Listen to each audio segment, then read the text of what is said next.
Hola, it's Rachel from Wait Que, your Spanglish podcast de confianza. When we started this podcast, I had no idea how much work went into it. Recording, editing, designing logos, managing socials. Each day brought a new challenge. Starting something from scratch is exciting, pero it can also be very overwhelming. That's why I wish I had something like Shopify back then. Shopify is the commerce platform behind millions of businesses around the world, and it's also perfect for anyone getting started.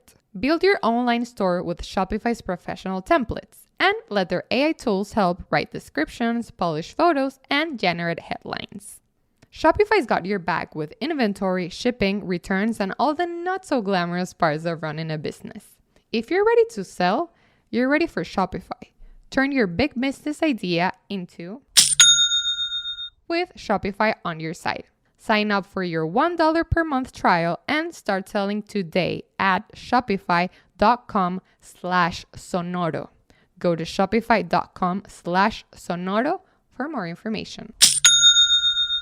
Este episodio de More Than Mamis es presentado por los nuevos McCrispy Strips de McDonald's. Y no estamos hablando de cualquier pollo. Estos strips son crujientes, jugosos y tienen ese toquecito de pimienta que los hace irresistibles. Y lo mejor es que viene con su propia salsa, la nueva Creamy Chili McCrispy Strip Dip. Una cremita sazonada con ese balance justo entre dulce y picante. Literal, está hecha para el dipping. Pero bueno, aquí viene la gran pregunta. ¿Hasta cuántas veces se puede hacer dipping antes de que te juzguen? ¿Una vez, doble, triple? Cuádruple, depende si estás en confianza. Yo digo que no hay límite, especialmente si tienes a la mano salsas como la barbecue, honey mustard, la sweet and sour de McDonald's o incluso la mezcla que no falla, la mayo ketchup. Bueno, en mi casa la llamamos salsa rosada, pero es una de mis favoritas. Yo soy team de mezclar cualquier salsa, la que más nos guste, pero sí quiero probar esta, la nueva Creamy Chili. Así es, pruébelo y después nos cuentan los nuevos McCrispy Strips más la Creamy Chili McCrispy Strip Dip, pollo hecho para el dipping, solo en McDonald's. Para pa pa pa.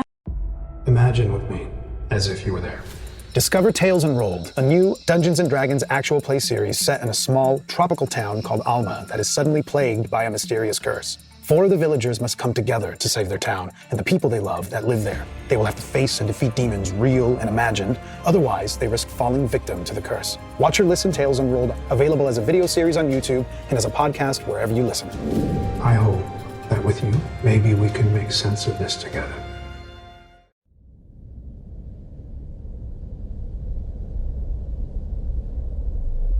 Hello, Uriel. I've been a follower of the podcast for a long time, and I would like to share an experience that happened to my girlfriend and me some time ago. Look, the strange thing is that it happened the same day I listened to the episode about the Witch of Pedregal, which makes everything even more strange. I don't consider myself completely skeptical, but I don't get scared easily either. When that episode came out, I was eagerly waiting for it. I remember listening to it at my office job, intrigued by how the witch cast that threat. In the end, I even laughed a little thinking it was just another story, and that was it. That same night, my girlfriend and I decided to go to Sacromonte, a place located in the state of Mexico, to take some night photographs. Since we both work a lot in that field, we knew it wasn't the best idea because the place has no security and is usually completely empty at night, but we ventured anyway. When we arrived, I did something as a precaution, since there is no security in the area at that time. I turned the car around to have a quick exit in case of any emergency. The road was dark and bordered the drop of the hill. It was at that moment, while turning around, that I saw something that left me frozen. A woman with a long white dress made of cloth, with black hair, who seemed to be climbing up from the hill's drop. The strange thing is that there was no path there. Also, her body did not have the natural movement of someone walking. She seemed to float or slide upward without moving her hands or legs. It was only a few seconds. I mentioned it to my girlfriend, but she didn't believe me. She told me that perhaps it had been her reflection when she was looking for her lipstick in her bag. Yes, I know it sounds completely illogical, but in moments like that, your brain grabs onto any almost logical explanation to avoid being scared. We stayed in the car for a while talking about what I had just seen. I couldn't stop thinking about it. There was no one else, Just us. The silence. Suddenly a man appeared who was exercising. He was jogging, walked behind our car, and then continued on his way down the hill. We were completely alone again as we still discussed the angles, the shots for the photos we wanted to take. Something happened with the car's engine running and the radio turned off. We began to hear a murmur.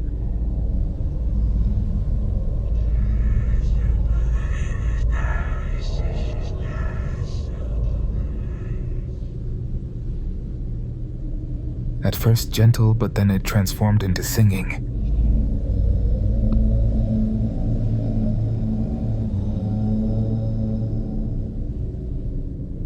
We couldn't understand the words. We looked through the rearview mirrors, but there was no one there. However, the murmurs and singing became louder and louder. My girlfriend, who was initially excited about the photos, could only say to me, "That's it. I don't want to take anything anymore. Let's go, please." I turned on the high beams, started the car, accelerated as fast as I could. Even though the road was full of stones as we descended down the hill, we were both silent, trying to process what had just happened. Maybe it's not the most terrifying story, but as I tell you, the disturbing thing is that it all happened the same day I listened to your story, The Witch of Pedregal. This made me think that there might be some connection. I'm not someone easily suggestible, but my girlfriend also heard the songs with me. Whatever was there, I can assure you that it was nothing natural. Thank you for listening to my story.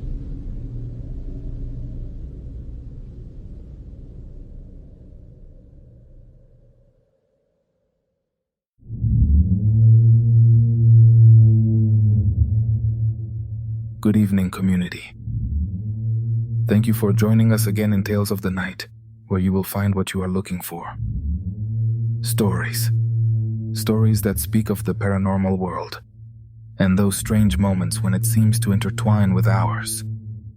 You have just heard another story that seems to have a certain connection, casual or not, with the infamous episode of The Witch of Pedregal, the most terrifying of last year, according to you. And now we move on to the experience that gives title to this chapter. A story that speaks of a curse, of a legend that arises from the strangest clowns, of which those who have heard dare to continue listening. My name is Uriel Reyes, and you are about to enter with me into the following tales of the night.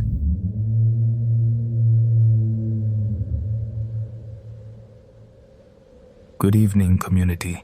This is not my story. My grandfather told it to me years ago. He was a witness, and the protagonist of the story was a neighbor. My grandfather would tell it to me, assuring that everything he narrated was real. You see, it all happened in my village, when it was still very small and didn't have the paved roads it has today. At that time, most houses were made of adobe, a mixture of earth and dry pine, although some, like the neighbors, were already in the process of being built with brick. It was a very quiet place, but full of legends. Those that pass from generation to generation. Stories of strange things that people claimed to have seen, and that over time became part of everyday life.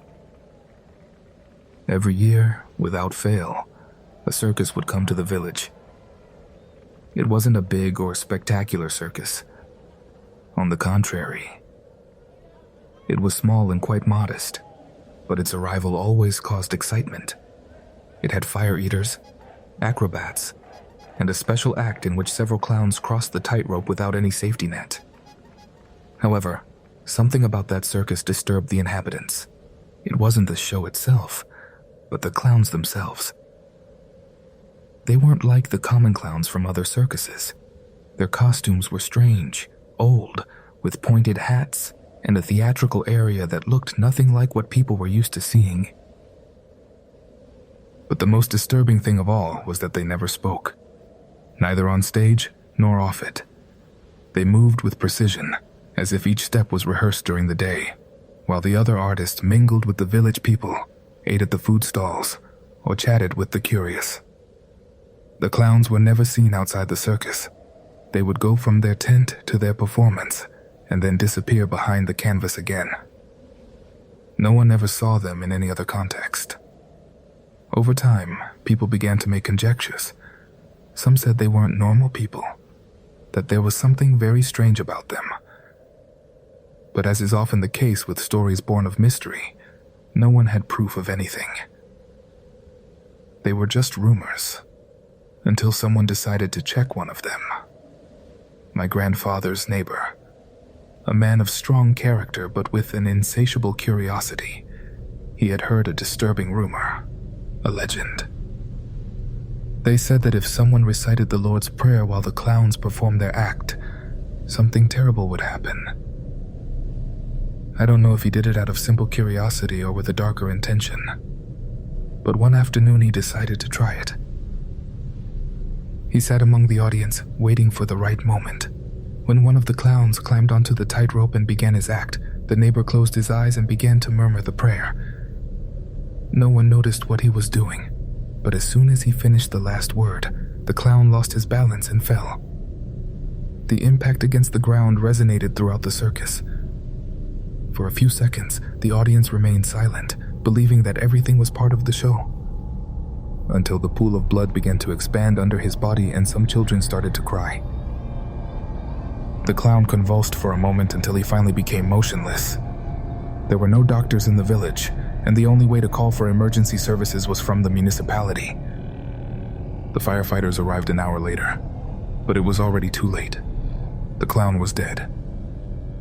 In the midst of the chaos, one of the other clowns approached the neighbor, took him by the shoulder, and with a voice that sounded deep, almost inhuman, but with a tone of sadness and condemnation, said to him, "Friend, we weren't doing anything to you. Why did you do this to us?" The neighbor felt as if he couldn't breathe. He got up from his seat and ran out of the circus with fear running down his back. From that night, his life changed completely. A week later, when he was already trying to forget what had happened, the clowns came looking for him. They weren't wearing makeup or their usual costumes. It was the first time anyone had seen them like this. They were three men with serious expressions, with a heavy air that seemed to move them. They didn't say much, only that they were sad because their friend had died without knowing how to react. The neighbor offered them help with whatever he could, and they simply asked him to buy a bottle of aguardiente. He agreed. He went for it. He lent them glasses and stools. The clowns poured the alcohol slowly, a little in each of the glasses. But they didn't drink a single drop. They just looked at him. One of them insisted that he drink with them.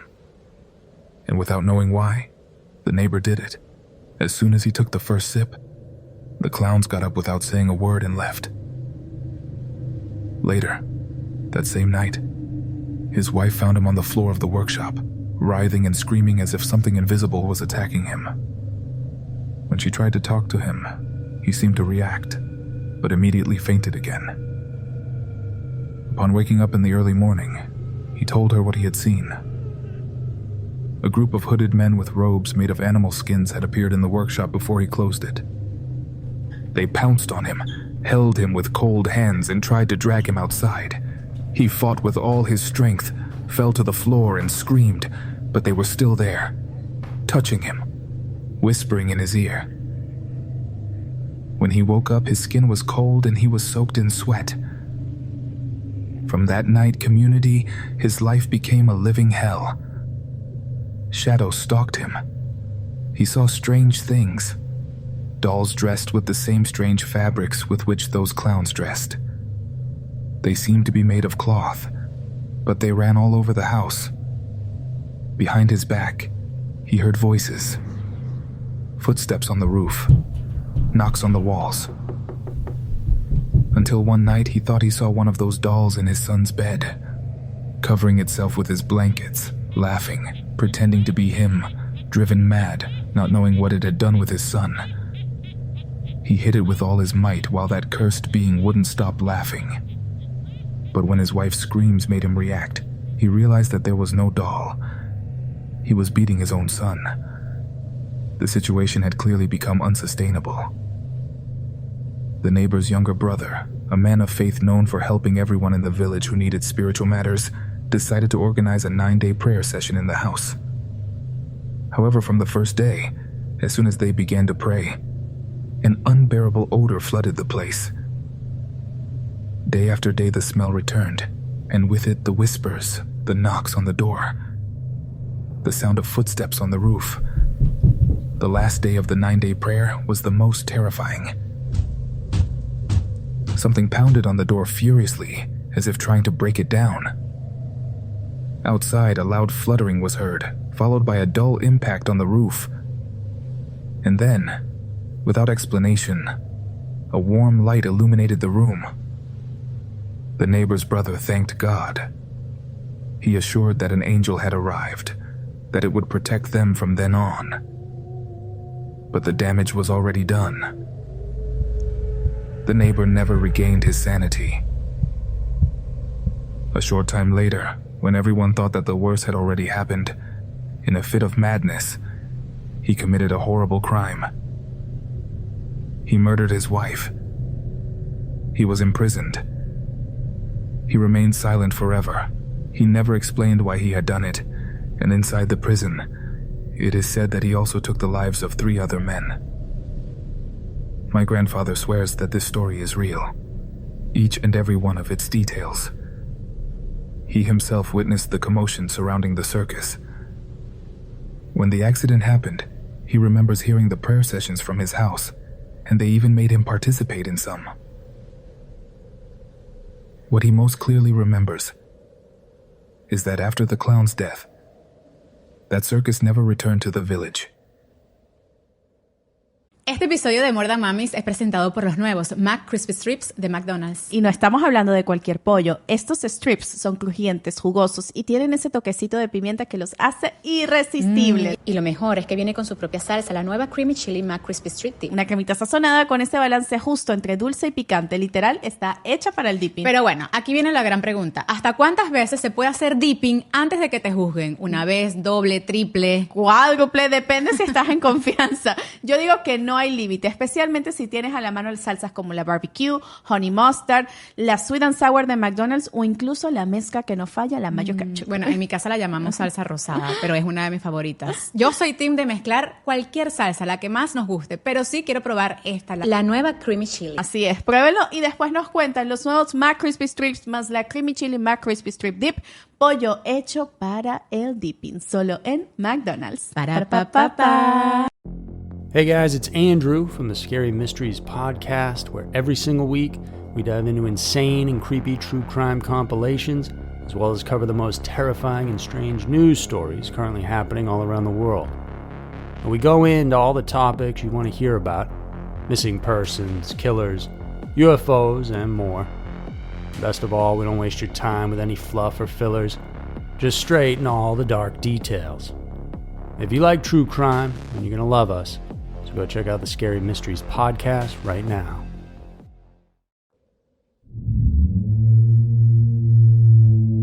Community, what did you think of the previous story? Remember that your comments, opinions, and especially your theories are always welcome, because they greatly enrich each episode of Tales of the Night. I hope you already know that the best way to support this project to keep going is by sharing this episode with someone you think might enjoy it, or super importantly, with someone you think might have a story to tell us. It's also super important that you subscribe if you haven't done so already, and if you're feeling very, very, very, very generous, leave us a thumbs up or a 5-star rating depending on where you listen to us. You truly don't know what those small actions mean to us. Thank you for making this project what it is, and for helping it continue to grow, even after 12 years of existence. But before I get more emotional, I'll leave you, because there's still one more story tonight. A story that will take us to Ciudad Obregón, Sonora. A story that has been happening for more than 6 years, and that unfortunately seems not to stop.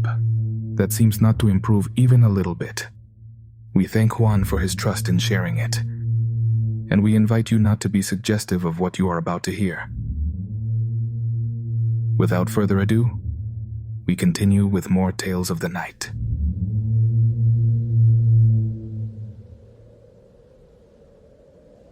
Community. I'm new here, but I want to share with you something that's happening to me. I've only been listening to Tales of the Night for a month, and before telling you this, I want you to know that I asked my brothers and my mom for consent to talk about this. I want to emphasize that I am 19 years old, and that what I'm about to relate has been haunting me since I was 13. My name is Juan and I live in Sonora, in a small city called Obregón. And without further ado, I'm going to tell you what doesn't let me rest, neither day nor night. It all started 6 years ago, 6 long years ago. Back then, when my mom used to leave the city very frequently traveling to Los Cabos, Hermosillo, and other places for work matters. Sometimes she would leave for days, sometimes up to a week, always leaving us in the care of her friend Sarah. One day, when Mom returned from one of her many trips, we noticed something very strange about her.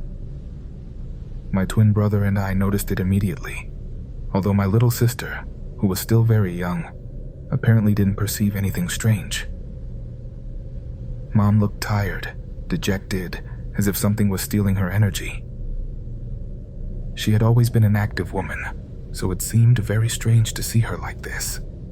When we finally asked her what was wrong, her answer left us frozen.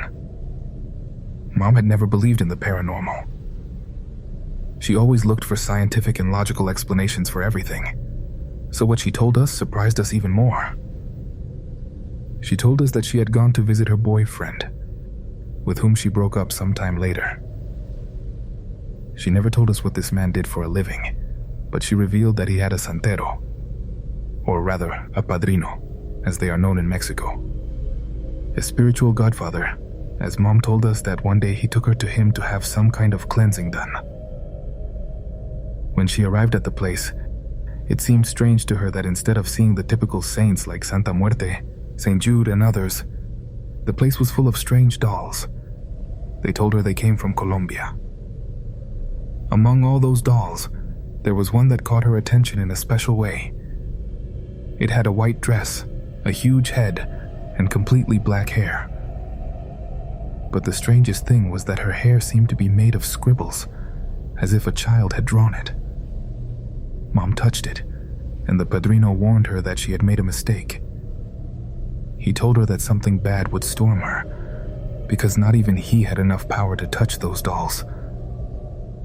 At that moment, my mom didn't think much about it, but when she showed us a photo of the doll, it gave us chills. It looked like it was taken out of a horror movie. 2 days later, Mom started to behave even more strangely. She would remain absorbed looking at a corner of her room. She stopped eating and drinking water. A week later, my brothers and I started to notice even more disturbing things. I've always had the habit of waking up in the early morning, and what I heard on those nights was terrifying. The footsteps of a boy or a girl running through the house. My sister was too young to be getting up at that time. And besides, she slept in the same bed as my brother and me. One night, when I felt those footsteps entering the room for the first time, all I could do was cover myself from head to toe, cover my brothers too, who fortunately were still asleep. The next day I told my mom, and her response left me cold. "Yes, my son. It's Mateo. He's a boy and can't find his mom. He's going to stay here for a while." My mom was still not eating well, not drinking water. At some point, we really thought she was going crazy.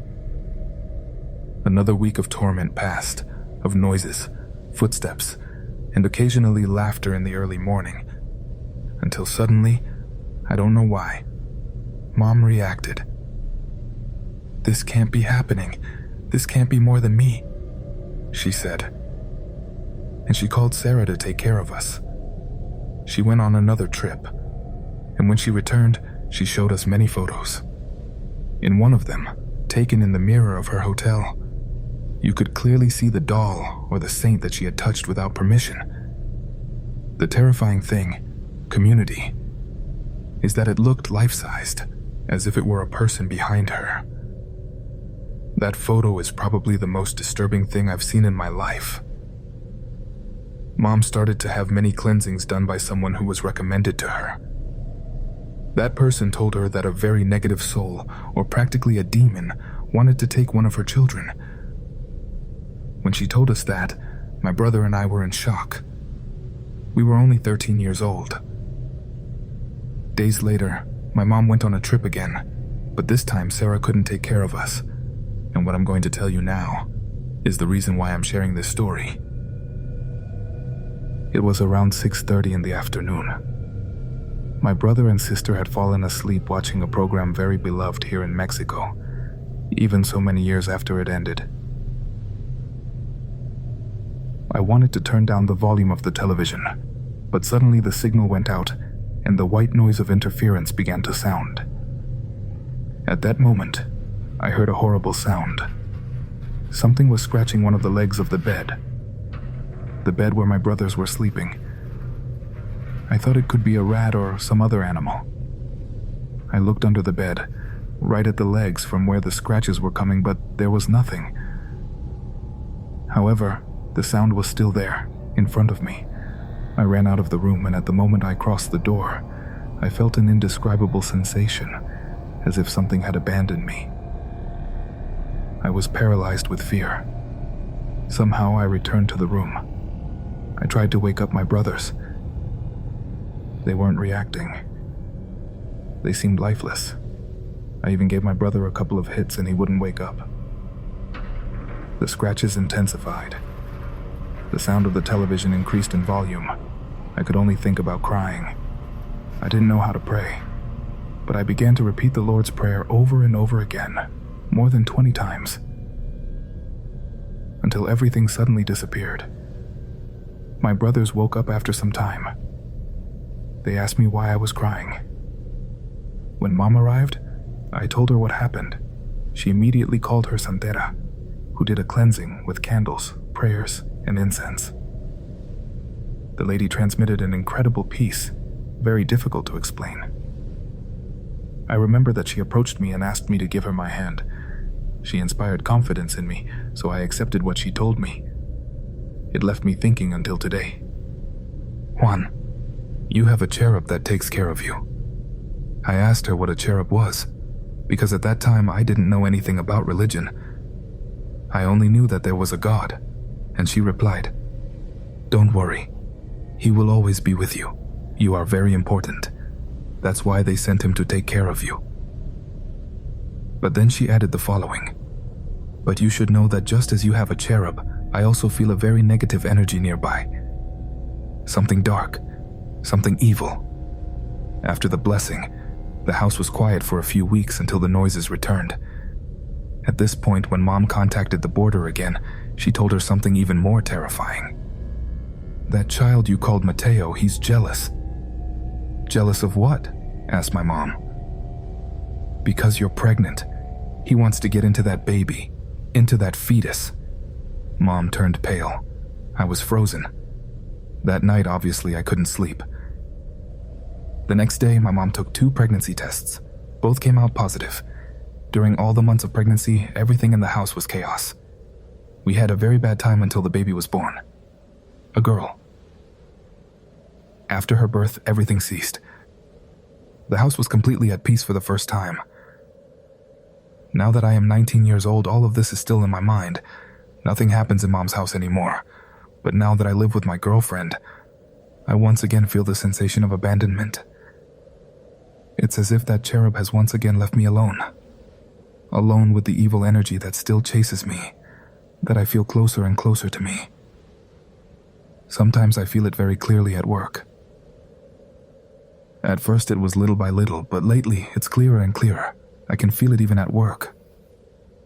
Always permanently, I feel like someone is standing behind me, very close. I can almost hear their breathing. I know this is no longer part of the story, but I'm sharing my experience in the community's Facebook group. I want to share a photograph with you, a photo from a night when I felt very watched and managed to capture it in a photograph. Although in the corner of the image you can see something, when I get closer with the camera, I simply don't see anything anymore. That's my story, community. I hope you liked it. I hope it didn't bore you too much. Thank you for reading, and thank you very much to Tales of the Night. I am a great follower of the community. I hope you can read my story and share it with everyone. Pray for me. Have a very good night.